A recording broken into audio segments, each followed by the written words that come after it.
The function of a Zen teacher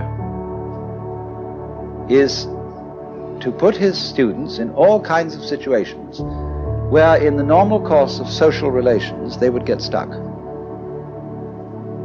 By asking nonsensical questions, by making absurd remarks, by all ways of unhinging things, and above all, keeping them stirred up with impossible demands. To hear the sound of one hand, to, without moving, stop a ship sailing out on the water, or to stop the sound of a train whistle in the distance. Magic. To touch the ceiling without getting up from one's chair. To take the 4 divisions of Tokyo out of your sleeve. To take Mount Fuji out of a pillbox. All these impossible questions are asked. And in the ordinary way of interpreting these questions, we think, well, now, gee, how could we do that? See, that's a very difficult question that's been asked. And you have to think, what would I do to do that? Because we are caught up in a certain way of discourse, which the language game that we play, and the social games, the production games, and the survival games that we play are good games. But we take them so seriously that we think that that is the only important thing. And this is to unstick us from that notion and realize that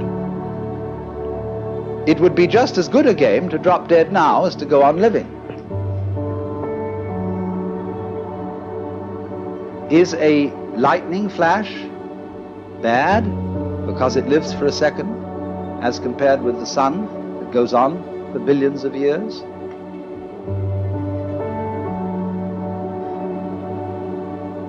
You can't make that sort of comparison, because a world of lightning goes also with a world where there's a sun, and vice versa. So long-lived creatures and short-lived creatures go together. That's the meaning of that saying. Flowering branches grow naturally, some short, some long. So this then is a scene in a Zen community where spontaneous behavior is encouraged within certain limits. And as the student becomes more and more used to it, those limits are expanded until eventually he can be trusted to go out on the street and behave like a true Zen character and get by perfectly well. You know what occasionally happens on the street when 2 people are walking down the sidewalk straight at each other, and they both decide to move to the right together, then to the left together, and they somehow get stuck and they can't pass each other. Zen teachers will pull just exactly that sort of stunt when going down a path and meet one of their students, to see if they can get him in a tangle and can he escape from it. And you will find in everyday life that there is a very clear distinction between people who always seem to be self-possessed and people who are dithering and nervous and don't quite know how to react in any given situation, always getting embarrassed because they have their life too strongly programmed. You said, this is a common marriage argument. You said you would do such and such a thing at such and such a time. And now you've changed your plans.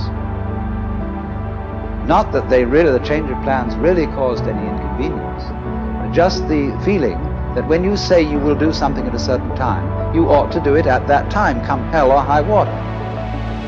So that's being very unadaptable. That's being a stone kind of sticky thing. If it after all doesn't matter when we do it, and somebody is offended because the time has been changed, that's simply because they are attached to punctuality as a fetish. And this is one of the great problems. This causes many automobile accidents. Men rushing home to be on time for dinner when they stayed late either working or they had to stop for a drink at some bar, or when the girl feels that she has to, if she has a fussy husband, and she feels she has to have the dinner ready at exactly a certain moment, she ruins the cooking. You'd rather have a faithful wife and a bad cook. I hope I'm not treading on any toes.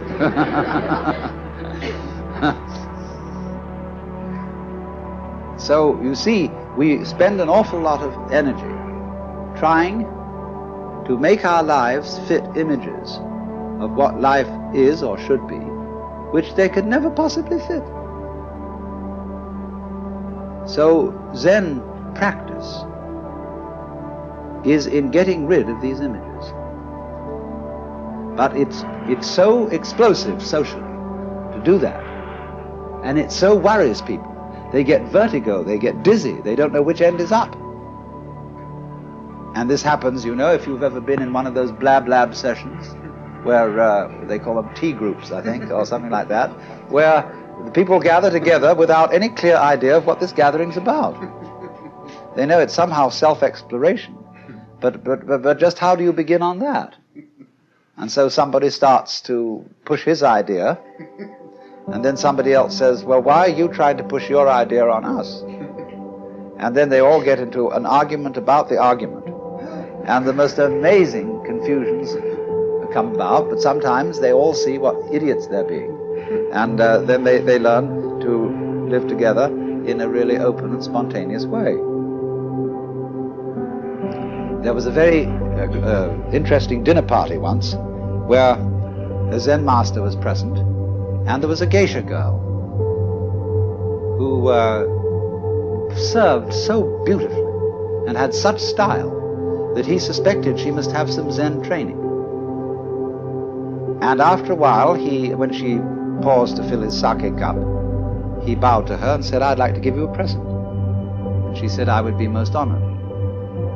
And he took the iron chopsticks that are used for the hibachi, the charcoal brazier, moving the charcoal around. He picked up a piece of red-hot charcoal and gave it to her. Well, she had very long sleeves on her kimono. She whirled the sleeves round her hands and took the hot charcoal, withdrew to the kitchen, dumped it, and changed her kimono because it was burnt through. Then she came back into the room, and after a suitable interval, she stopped before the Zen master and bowed to him and said, I would like to give you, sir, a present. And he said, I would be very much honored. Of course, he was wearing a kimono or something like this. And so she picked up a piece of coal and offered it to him. He immediately produced a cigarette and said, thank you, that's just what I needed.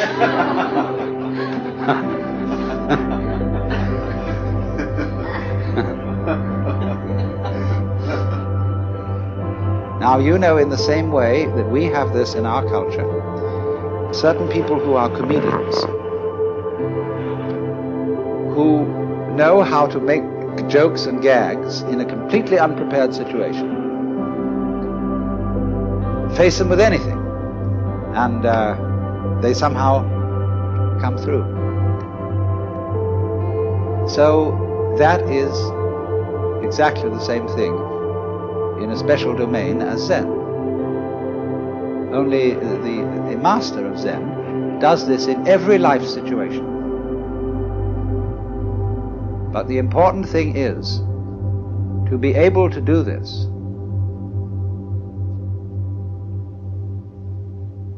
This is the secret.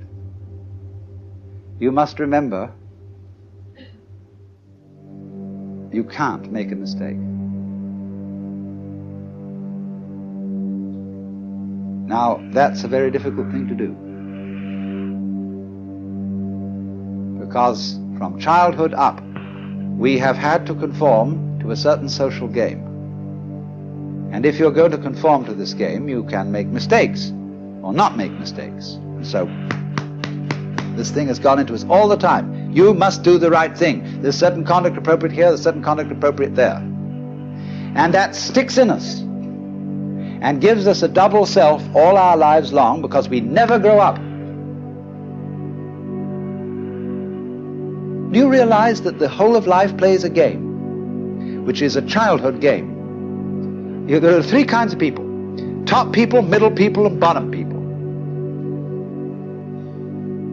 And there can't be any middle people unless there are bottom people and top people. There can't be any top people unless there are middle and bottom people. And so it goes. And everybody's trying to be in a top set. Well, if they're going to be there, there's got to be someone in a bottom set.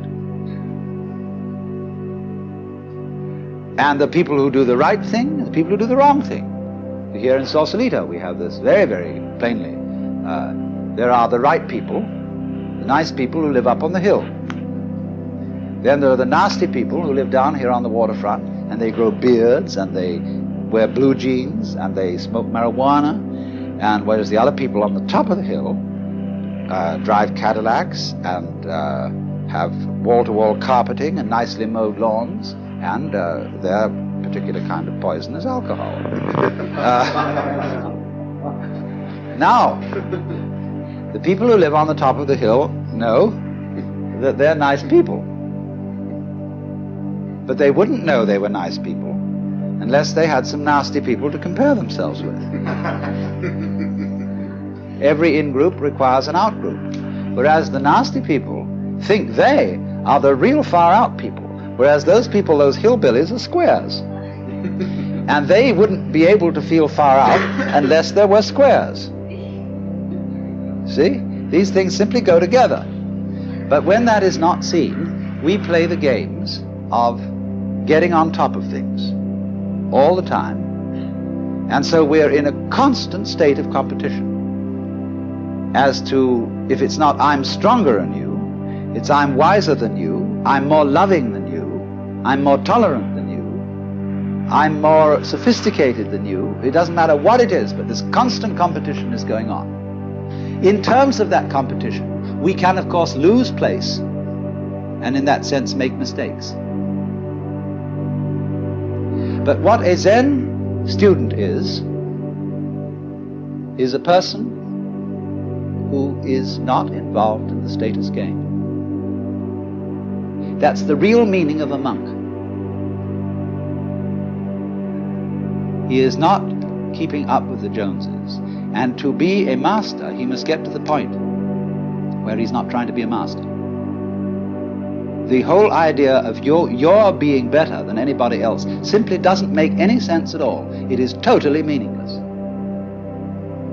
Because you see everybody manifesting the marvel of the universe in the same way as the stars do, and the water, the winds, and the animals. And you see them all as being in their right places and not being able really to make mistakes, although they may think they're making mistakes or not making mistakes, and playing all these competitive games. But that's their game. Now, I only say, if that game begins to bore you, and it begins to trouble you and give you ulcers and all kinds of things, then you raise the problem of getting out of it. And therefore you start to become interested in things like Zen. That is simply a symptom of your growing in a certain direction, where you are tired of playing a certain kind of game. You are as naturally flowing in another direction as if a tree were putting out a new branch. So because you say, oh well, we people are interested in higher things, you see, that depends still on the differentiation of rank between the superior and the inferior people.